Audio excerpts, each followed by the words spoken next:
neuralgia do trigêmeo, ou nevralgia do trigêmeo, é uma doença conhecida por causar uma das piores dores que o ser humano pode sentir. Neste videocast, você fica sabendo mais sobre o problema com um dos mais renomados especialistas no Brasil. Veja agora. A neuralgia do trigêmeo é uma doença que não tem uma prevalência em termos de região. É mais ou menos igual aqui no Brasil e em qualquer outra parte do mundo. Ela afeta em torno de 4 a 5 pessoas por cada 100 mil habitantes por ano.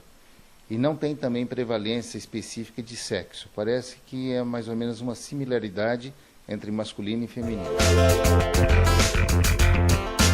Bom, 95% das neuralgias do trigêmeo é considerada causa essencial, ou seja, sem uma causa conhecida.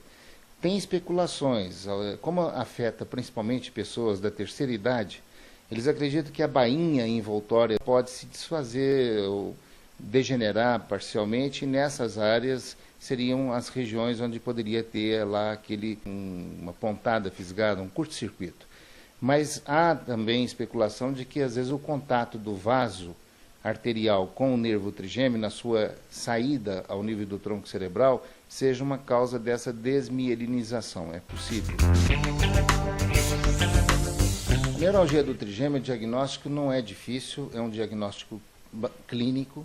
Ele baseia-se na informação que o paciente fornece ao profissional, que se caracteriza por uma dor que lembra um choque, que dura 1 segundo ou menos e que pode afetar qualquer uma das 3 áreas do nervo trigêmeo, porque o trigêmeo ele é chamado assim porque é um nervo que dá sensibilidade do rosto. Tem um ramo que é nesta região, que é chamado oftálmico, um nessa região que é chamado maxilar e um nesta região que é o mandibular. Então a pessoa, num destes ou mais de um desses ramos, pode ter a sensação de um choque, uma fisgada, uma pontada, de curta duração e fortíssima intensidade. Bom, como a neuralgia do trigêmeo é considerado uma das piores dores que afeta o ser humano, claro que quem é portador da neuralgia trigeminal tem uma qualidade de vida péssima por sofrer episodicamente essa sensação violenta de dor. Às vezes isso pode tornar-se assim por inúmeras crises durante o dia ou durante a noite.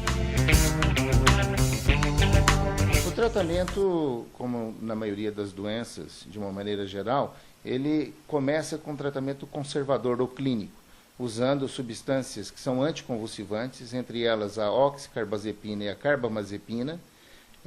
Quando é possível controlar e o paciente tolerar esse tipo de substância química, isso pode ser conduzido por algum tempo. Quando há um escape, você precisa aumentar demais a dose, ou o paciente tem reações adversas ou efeitos colaterais que limitam a ação dessa droga. Então você pode partir para procedimentos chamados operatórios. E tem métodos mais complexos. Um deles abre o crânio na porção posterior e vai tentar encontrar aquela relação do vaso arterial com o nervo trigêmeo e interpor entre os dois uma substância inerte, tipo uma esponja, que amortece aquele contato. E tem uma outra que é a radiocirurgia, um procedimento habitualmente usado para tratamento de lesões tumorais do encéfalo. O procedimento da cirurgia que usa o balãozinho, ela não é recentíssima, ela tem próximo de 30 anos e foi descrita na Europa, e ela é um procedimento muito simples porque tem uma morbidade, ou seja, um índice de complicação muito pequeno, e não há descrições objetivas de mortalidade pelo método. Normalmente, com o balãozinho, essa alteração da sensibilidade ela gira em torno de 4 a 8 semanas. Depois disso, uma porcentagem em torno de uns 70% a 80% dos casos tratados vão ter a sensibilidade da face praticamente restabelecida após esse período. É importante também lembrar que essa cirurgia, que tem uma morbidade, uma mortalidade desprezível, mortalidade nenhuma e morbidade pequena, ela tem a probabilidade, como outros procedimentos, de ter uma recidiva. Cerca de 70% dos casos não tem recidiva, mas 30% tem a chance de voltar a apresentar dor, e o procedimento teria que ser repetido tantas vezes quantas fossem necessárias. Tchau.